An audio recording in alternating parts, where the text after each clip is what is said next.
the first part of the slide is about the benefits that we've been sort of noticing for the students.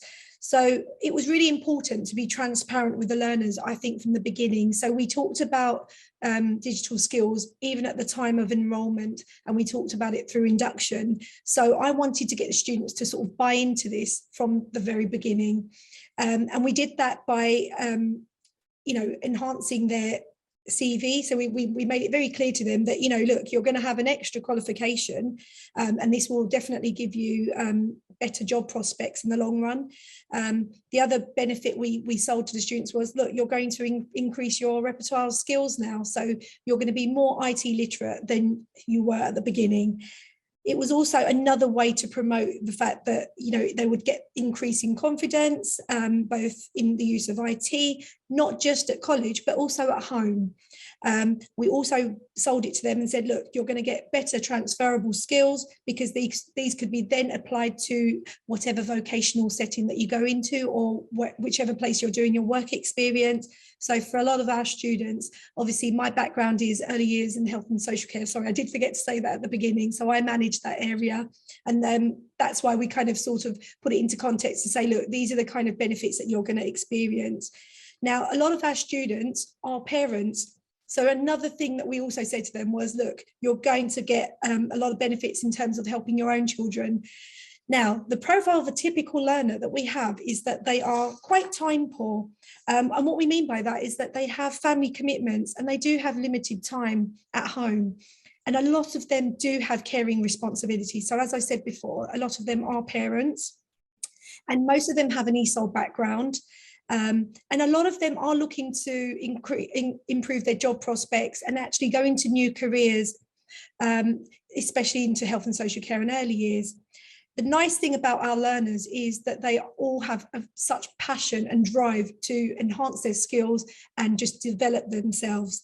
And they are all fully committed to New City College. And a lot of our students, New City College was their first choice, which was lovely.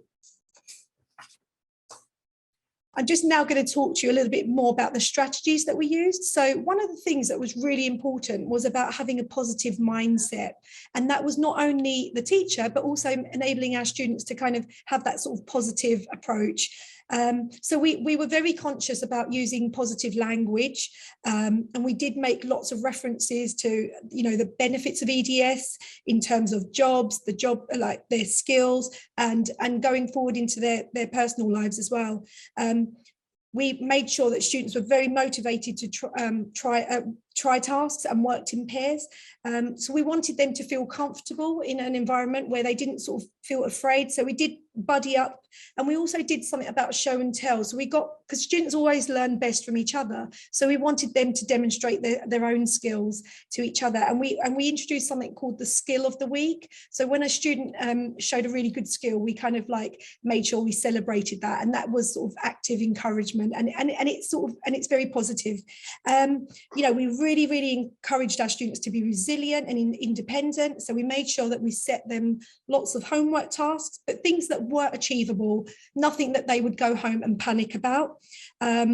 We also used to say to the students a lot, don't worry, you won't break the internet or you won't break anything. So please do have a go. So it's very important that, throughout our teaching process that we remind students, you're not going to break anything. So please have a go.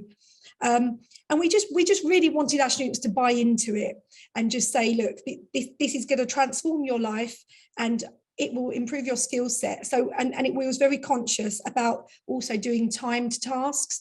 So we wanted them to get used to the fact that the exam obviously is timed, but we did need to prime them because some of our students hadn't done exams in a long, long time. So we had to sort of factor that into our teaching. And we just needed to sort of give them tasks and time them so they knew that they sort of practiced that skill. In terms of another key strategy, this was something that was really, really, really helpful to my students, and we contextualized the learning. So what we did was I actually wrote a pack. You'll see some examples later on, but I actually wrote a pack which was very embedded with health and social care and early years examples. And I think that was really important so that the students kind of sort of saw the vocational slant, so it makes it more relevant to them. So we focused on one of the 5 strands each week. We made references throughout E3, so a lot of my students had progressed, which is really nice. So a lot of them had done E3 and moved up to level 1. So we were drawing upon any previous knowledge and sort of just reminding them, do you remember you did this, and just sort of building on that knowledge. But also we really wanted to encourage higher level thinking. So throughout the lessons, we would constantly make references to how they would apply digital skills in their work settings. We also kind of realised that some of the strands might be better delivered in different orders. So on reflection, the being safe and responsible strand, we felt was better to be delivered at the start, because that ties in with induction and passwords and things like that. And it just sort of talks about online safety and security. So we felt that next time we'd like to deliver that strand first, and that might be something you may want to consider. The other strand about communication, although in our schemes of work we had lots of activities, we didn't generally factor in discussions, and those were really naturally occurring discussions. And I think it's important to embrace that, because out of those discussions came out really, really good topics, and it actually sort of made them understand those concepts a whole lot better. So please don't worry if you don't always follow the scheme of work, but discussions, please do allow for them. Now, here's an example of a task in Word, which I modified so that it would be more relevant for my learners. So I'm not sure if you can see all the text, but this is a task in Word. And so it was just a case of changing some of the context, the images and the files, and just making it more relevant to health and social care in early years. And then we've got another example that we did for Excel. So this one, again, with the health and social care slant. So the context of this is that you're working in a local hospital, you've been given some admission figures. So again, just making it relevant for the student, and it's more meaningful. So, because I also have access students who are doing a course in access to health. So again, this was very relevant for them. So we just adapted the task.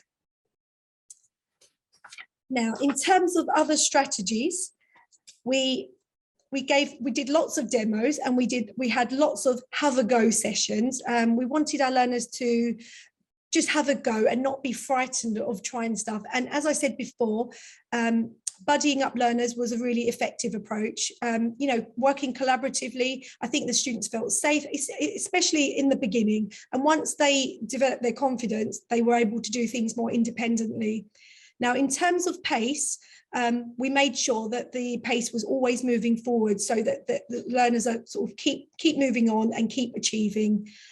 We also made sure that, as I said before, that the homework tasks were achievable at home. And we also asked them to time themselves during some of the tasks, because it was important that we got them used to being under timed conditions, because obviously the exam is timed.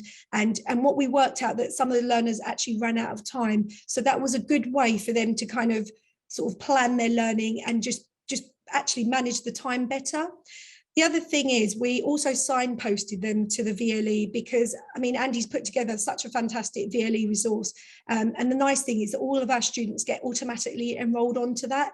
Now, there are some excellent resources on there, so I would certainly draw people's attention to that. And we also, more importantly, I think, and with the vocational slant, we made sure we actively encouraged students to look for examples of digital skills at their work placement, and also just consider and evaluate the value and the purpose of it. So, for example, a lot of the students who work in nursery settings have to use an app where they have to record various types of information. So they felt more confident about that.